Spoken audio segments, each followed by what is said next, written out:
Good morning. My name is Linda, and I am a docent at Gabis Arboretum. I normally take groups of school children on hikes, but this morning I'm doing a special tour for whoever is interested. We are going to be going on Heron Trail around Heron Pond. As you can see, we do a really nice job of marking our trails, and there is a distance here so you know how far you're going to go. Heron Trail is one of our most popular trails, probably because it's fairly short, but you can see a wide variety of things. We have Heron Pond, our wetland, and of course we'll be going through the woodland.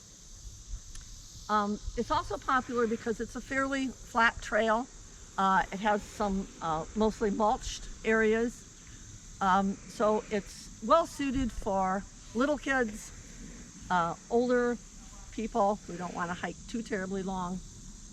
It was one of our first trails that was put in here next to the Meyer Pavilion. We'll be getting around there. So let's start taking a little walk here. Before we go, I'd like to point something out that's very famous or well known here at the Gabis Arboretum, and that is our oak trees. We're going to be looking at some different oaks.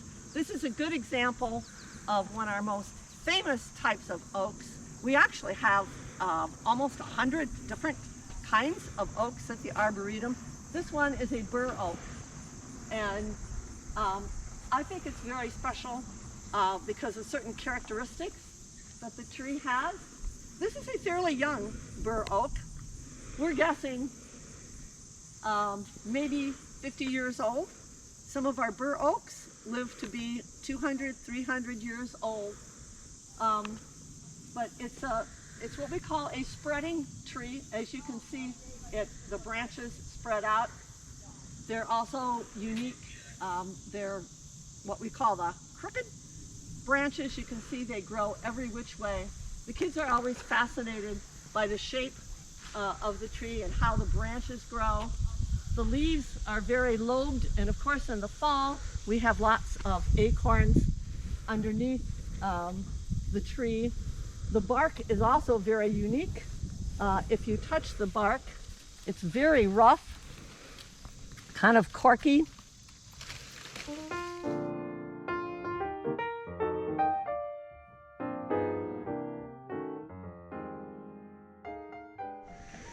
We are on Heron Trail now, just a little ways from the start.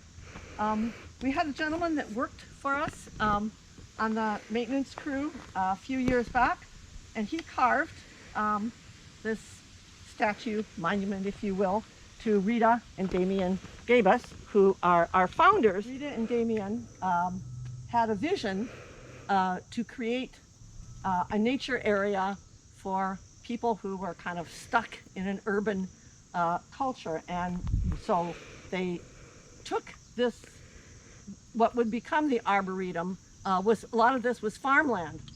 Some of this area, of course, was not with the large trees, but a lot of the prairie area and other parts of the Arboretum were once farmland, and they restored this to a more natural habitat from hundreds of years ago so that people could go out and enjoy nature.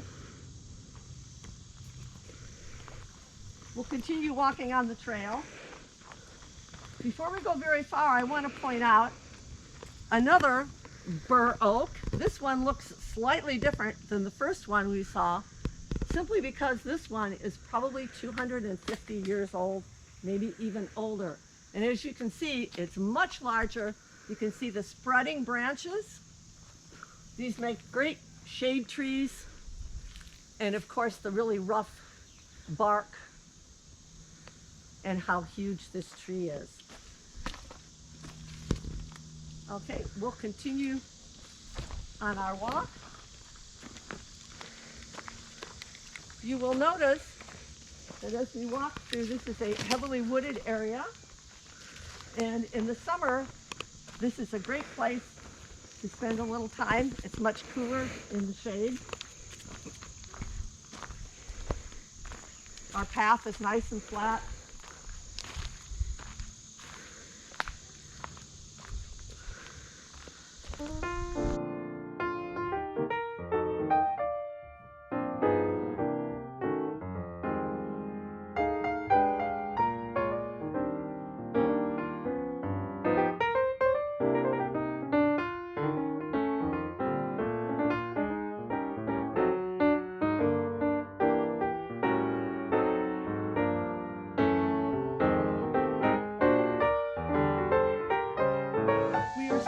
I'm standing on a little bridge.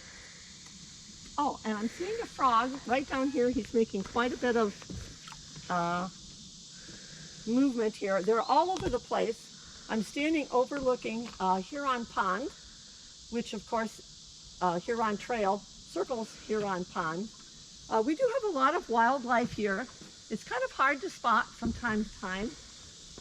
If you're real patient along the edge of the pond, sometimes you can see the great blue heron, for which the pond is named for, or you might see him flying across the water. You can see we have some big bullfrogs. The pond is pretty quiet today. It's a little low. This is August. In the spring, it's a little higher than this. I have an interesting story. Last year, I was with a group of Boy Scouts, Cub Scouts, and we spotted a turtle stuck, a little round turtle stuck in the rocks here. And one of the dads carefully went down and got him. He was crammed in between the rocks head first. And we didn't know if he had survived or not. But the father managed to get down and remove him. And sure enough, he started sticking his head out, and we stuck him in the water and he swam away. So it was kind of an interesting rescue. All the Cub Scouts got really excited and applauded the rescue.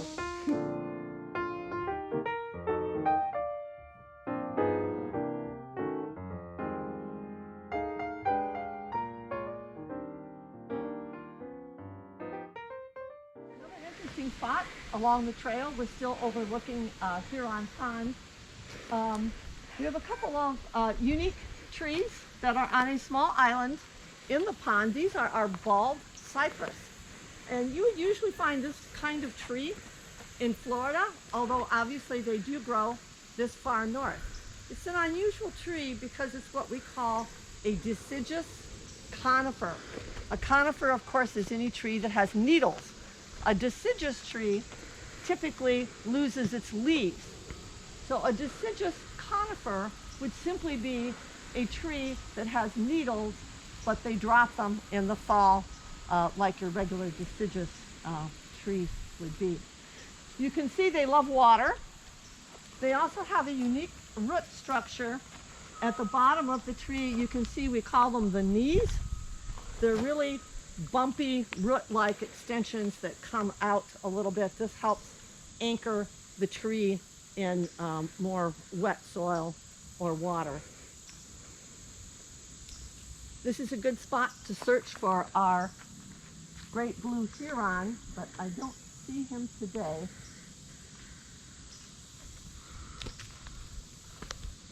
He's hard to spot.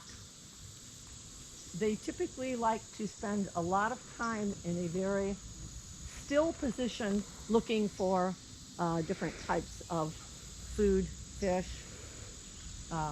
frogs that they can eat. So they don't make a lot of noise and they don't move a lot. They also look a lot like a branch because they are so tall and slender. We have a lot of trees, obviously, in the woodland, and aside from a variety of oaks, we have something called the shagbark hickory. They're easy to identify when they get older because they have shaggy bark. They are a very unique tree in that they have a totally different shape than the oaks. The oaks they're very tall, but they spread. Our shagbark hickory does not branch very much at all. If you can look way up into the canopy, It's an extremely tall tree with very little branching. I have been told that there is a flying animal, a mammal actually, that likes to roost and sleep under large pieces of the shag bark, and that would be our bats. The shagbark hickory has very large, this is a younger one here. If you can see, the leaves are very round and get quite large. The younger the shagbark hickory, the smoother the bark. So if you're looking for, well, you can usually find them right below the older tree. All of these, the shagbark hickory is very prolific. You'll see smaller shagbark hickories all over the place. I'm pretty sure that a lot of them will not survive. Obviously, they all can't get as big as the one we looked at, but they sprout up a lot. In the fall, you will see a lot of the fruit or the nut from the shagbark hickory on the ground. Right now, we just have a few miscellaneous pieces left over from last year, but soon the ground will be covered with these. And of course, the squirrels love to cart these off and store them for food. Another tree that's very common here, these are all native trees, of course, they've been here for many, many years, is a black cherry. This is the one right in front of me here. The black cherry we like to nickname the potato chip tree. For obvious reasons, the bark on this one is quite different than the bark on the Bur Oak or the shagbark hickory. This one looks like little pieces of potato chips, Pringles or whatever. This tree has a similar shape to the shagbark hickory in that it's very tall, goes clear up into the canopy, and it does not branch very much either. All these trees are very valuable for their wood, for their nuts. They have many uses.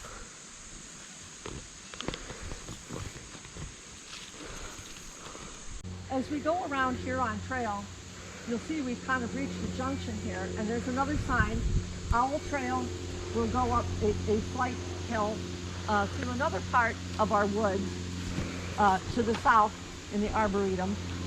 And Heron Trail, of course, is marked this way. This turns into a nice little paved path, so this makes it very convenient for those that have walking issues or if they have a stroller. Even though most of the path was mulched, there is a section here that is paved. And as we come up this way, we'll be walking up to the Meyer Pavilion, which is a great spot. We have all sorts of activities at the pavilion. We've held yoga classes there, all sorts of entertainment, concerts, weddings, luncheons. It has a nice cover, a nice view of the pond. There's even a fireplace, and there's electrical outlets and some lights. There are restrooms off to the side in a separate building. We're coming up on another group of trees that I find one of the most interesting. These are what we call our big tooth aspens. When I'm on a hike, I'll ask the children how many aspen trees they see. And they always say, oh, I think there's 6. And I say, you're wrong, because that is one tree. The aspens grow through a root system. So genetically, these are probably all one tree that just sprouted underground into what looks like 6 trees. I looked this up because I found this kind of interesting. In Utah, they have something called a pondo clone. It is 40,000. Think about that. 40,000 of these trees that are one tree. They are all interconnected with roots. So technically, it's one tree but there's 40,000. It covers over 100 acres. This is in Utah. Supposedly the largest living organism on Earth. The big-toothed aspen. You'll find a lot of these out west. They're not too terribly common here, but we have a few. You can see we have a little more of groomed garden area here. We have a lot of things blooming this time of year. Black-eyed Susans, some pink cone flowers, hibiscus, a variety of ferns, oak leaf hydrangea. Hydrangea are always popular plants. The oak leaf is somewhat unique because the leaves look like the oak leaf. These will have a white flower on them earlier in the summer, and then they turn kind of a reddish brown. I have a lot of these in my yard, and you can snip these off and just leave them just like this, and they will last for years as something in your house, in a vase, and you can make a nice little arrangement. Okay, in the pavilion, it's always nice and cool under here. Again, this is the place that we hold various events, including weddings, birthday parties, luncheons. You can see we're still overlooking Huron Pond.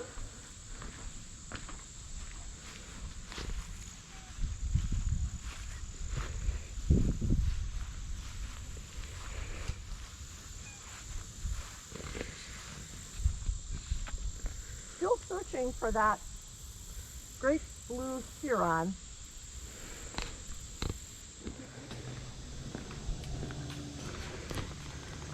We're still walking around Huron Pond through the pavilion.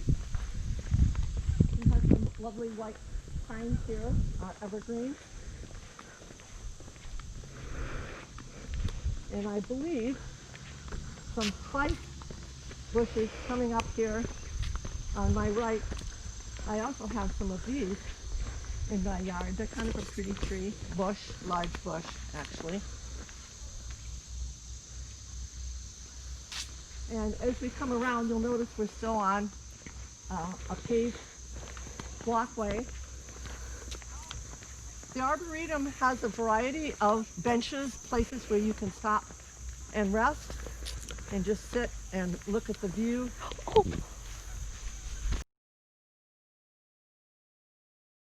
Oh, there he is.